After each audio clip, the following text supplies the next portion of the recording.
specific training, okay? And then my exit slip, once we're all done, I'm going to have you have a piece of paper, and you are going to tell me what are the 5 components of sport-specific training and why each one is important, okay? So, we just went over that video. We're just going to pick up where we're at the last one I did. So what we're going to do is we're going to pick up where we left off here. We went over that video and how we could distinguish some drills, practice conditioning through that video, okay? And now we are going to take it one step further, and I'm going to go over the backhand racquetball shot again, like I did yesterday, because the way it was set up in the hallway kind of left a bad taste in the mouth. So we're going to go over that again. Yeah? Alright, so we are going to do some direct instruction here. I'm going to show you, I'm going to show you from different angles as well, and I want you to really pay attention. And then I'm going to have you guys group up and grab a racket, and I will have you guys do some supervised practice right around here, okay? So, like I said yesterday, what you're going to really think about when you're doing a backhand racquetball shot is think about baseball, alright? But the first thing I need to get into first is your grip. Okay, so when you're starting out with your grip, and when I give you guys rackets, I'll go over and make sure your grip's okay. But you want to choke down at the racket as far as you possibly can, okay? There is, there's not a lot of space between the end and the beginning of the racket, so you want to have be able to reach out as far as possible. So if you choke up, you're not going to be able to reach as far, and also it's just harder to control it this way, okay? So you're going to have you're going to hold the racket out right here. You're going to make a V along the inside of the racket right here of this handle. Okay, so it should look like this. It's almost like you're making a chonky thing with your hand, and you're going to come right down like this. Okay, just like that. All right. Now let's pretend that this is the racquetball court that we just saw in the video. All right. It's a big box. Usually it's 20 feet by 40 feet, so it's kind of like it. But as you saw in the video, alright, everybody was facing the sidewall, okay? A lot of the lateral movement that we're talking about. So when you're taking a shot, you should always be facing the sidewall, okay? The side of your body should be facing where you want to hit the ball. So if you're right here, you're going to step and try to hit it towards that front wall. Let's pretend that that's the front wall right there, okay? Now, I really want you to think about baseball. Okay, so think of a baseball swing. You're going to be up right here, you have the bat up here. You're going to take a step, use your hips for power, turn into it.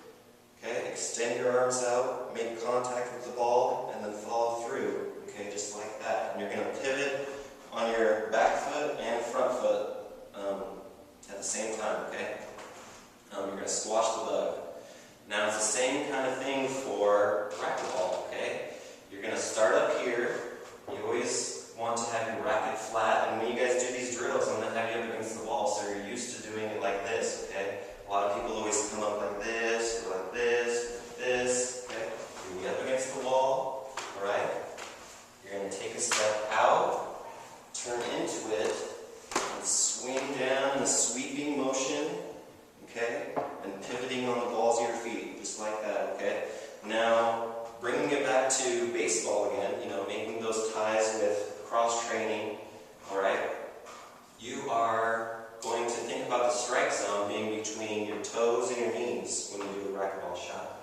So you take a step out, pivot, turn into it, straighten your arm out, and rotate, okay? So I'll show you a little bit faster pace too, and I'll get away from the wall. So be right here, just like that.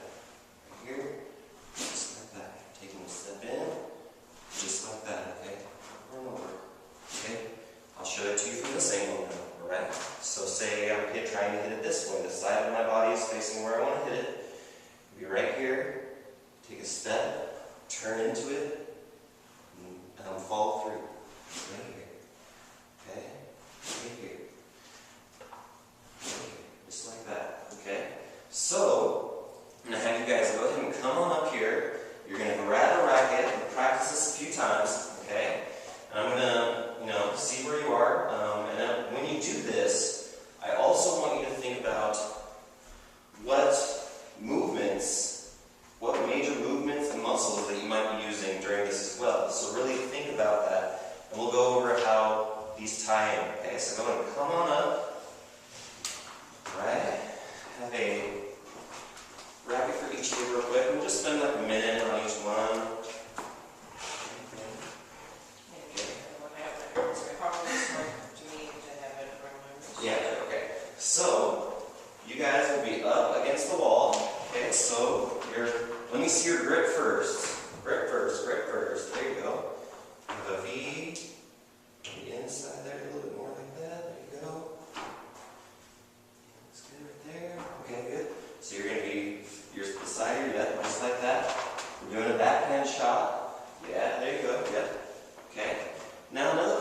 about too is try not to make it too risky. Okay, just kind of relax and just bring it up like you're holding it right here. Okay, don't try to have like the cobra, grip of death. Just be right here. So it's not flat? Huh? Is it flat? It's just more comfortable. Okay, it's more comfortable, but you want the racket flat back here at the same time. Okay, and you're going to take a step out and try not to whack your partners too. Stay low. Come down. There you go. Make sure you twist into it as well. Twist into it. There you go. Good. Yeah. Choose for this. Nice. Better. Good. Nice, guys. Better. Alright, now thinking about what muscle movements, that's good. Good job, guys. Good. We'll keep it brief here because of time here. Alright, so go ahead and set that down. So I want you to get together with your groups and think about what you think the major muscle movement exercises that we just did right there in, tying it in with the backhand racquetball shot. So I'll give you a couple seconds here, right? So what it basically is like a lunge, right? Lunging out, alright? So you can kind of see how these are starting to all tie in together, alright? We have your major muscles and movements. Well, just from doing this backhand, you know that you'll need to do a lot of lunges and work those specific muscle groups, alright? And they're all starting to slowly tie in as we go along here. So you'll need proper nutrition to make sure your muscles move at an efficient rate here. We use cross training to bridge the gap and use previous background knowledge like baseball that we used before. Okay, and all of these are slowly giving us more knowledge of the sport. Okay, it's the same thing with drills and practice. We kind of distinguished what these were just based on the video, and it'll help us focus more on our muscles and movements and what we need to do to improve. Okay? Now, why are all of these important to do together when it comes for sport-specific training? Does anybody have like a guess that they might want to share? You can think of maybe? Okay. Can you repeat the question? So, how do all 5 of these, let's see. Well, I forgot my question already. I'm tired. How do they tie together? Why? Yeah, All of those components tie together. What do all of these do for sport-specific training all together? It makes you a stronger athlete because they build on top of each other. Yeah, they give you structure, okay? They give you structure to build towards a common goal of whatever sport you're trying to do to make it more efficient. And the reason we do this is not only can you use it for sport-specific training, but you can also use it for your everyday life. And you can see it in your school and different things like that. So let's say if we were thinking about school, okay, and we wanted to make sure we have structure, let's use our 2 classes for an example. You have the morning class that is super structured. We know what we need to do. We know what we need to get done. Okay, we can turn in our assignments on time and we're efficient. We know what we need to get done. The second class, there's no structure. Okay, so it's really hard to get to your goal for sport-specific training if you have no structure. And it's the exact same thing comes to your everyday life when it comes down to school. Okay, so it's really important to bridge these gaps with not only sport-specific training, but also your everyday life. Okay, so before we